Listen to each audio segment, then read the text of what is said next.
ৰবীন্দ্ৰ ভৱনৰ অসুখ ৰচনা আৰু পাঠ কৃপাল কলিতাৰ। ৰবীন্দ্ৰ ভৱন, তোমাক এবাৰ চাই যাওঁ বুলি আহিলোঁ ভাই। তোমাৰ ইমান অসুখ গমেই পোৱা নাছিলোঁ।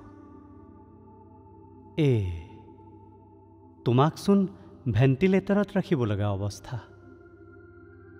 অলপ দিন আগলৈকেতো তুমি আছিলা পাহাৰী ডালিমিজনীৰ দৰে। একেবাৰে নিবাৰণ ভট্টাচাৰ্য হৈ পৰিলা যে।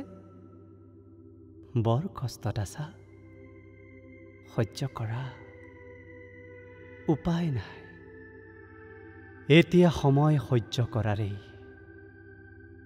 তোমাক দেখি হিয়া মোচৰ খাই যায়। ইমান কোঢ়ালৰ মাজতো হৰৰ চিনেমাৰ বাংলটোৰ দৰে হৈ পৰিলা যে। তুমি ভয় খাই আছা নেকি ৰবীন্দ্ৰ ভৱন?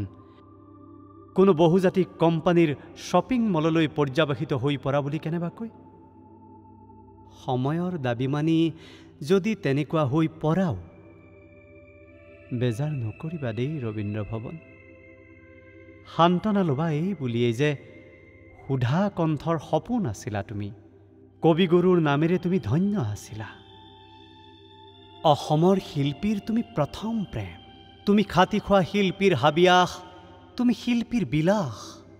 তোমাৰ জপনাৰে পাৰ হৈ বহুজনে পাইছে পৰিচয়, পাইছে জগতজোৰা খ্যাতি।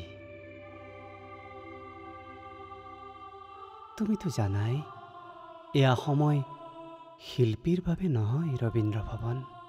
এতিয়া সাগৰেও গৰ্ভত থকা পানীৰ প্ৰমাণ দিব লাগে। তুমি বৰ শক্তিধৰ ৰবীন্দ্ৰ ভৱন। ভঙা পতাৰ ৰাজনৈতিক মেল পাতি ৰজা হোৱাৰ গুণাগথা তোমাৰ মজিয়াত কৰিব নোৱাৰি। তুমিতো সৃষ্টিৰহে আকৰ। সেইবাবেই চাগে তুমি আছা এনেদৰে পৰিত্যক্ত হৈ। এতিয়ালৈকে কি তোমাৰ বাবে কোনো আঁচনি তৈয়াৰ হোৱা নাই নেকি ৰবীন্দ্ৰ ভৱন? তোমাৰ চিকিৎসাৰ পলম হোৱাৰ বাবে নুদুখিবা দেই ৰবীন্দ্ৰ ভৱন। তোমাক দেখি কি ভাৱ হৈছে জানা ৰবীন্দ্ৰ ভৱন? আমাৰ পুৰোধা এচাম চাগে সঠিক সময়তে এই সংসাৰৰ পৰা মেলানি মাগিলে। নহ'লে বা হয়তো বৰ যন্ত্ৰণাত দিন নিয়াব লাগিলে হয় তেওঁলোকে।